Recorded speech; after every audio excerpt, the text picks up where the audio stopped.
ॐ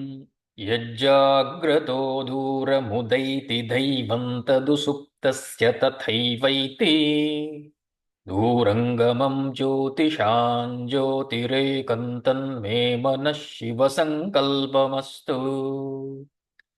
येन कर्माण्यपसो मनीषिणो यज्ञे कृण्वन्ति विदतेषु धीराः यदपूर्वं यक्षमन्तः प्रजानां तन्मे मनः शिवसङ्कल्पमस्तु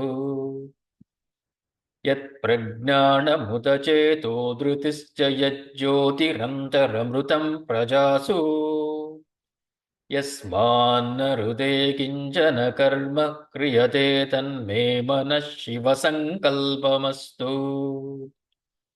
येनेदं भूतं भुवनं भविष्यत् परिगृहीतममृतेन सर्वम् येन यज्ञस्तायते सप्तहोता तन्मे मनः शिवसङ्कल्पमस्तु यस्मिन् ऋचः सामयजूगुंषि यस्मिन् प्रतिष्ठिता रथनाभाविवारा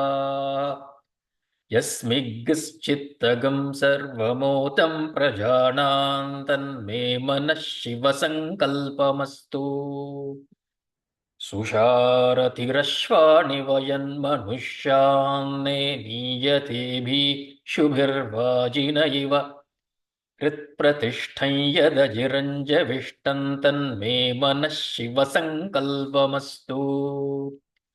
ॐ शान्तिः शान्तिः शान्तिः।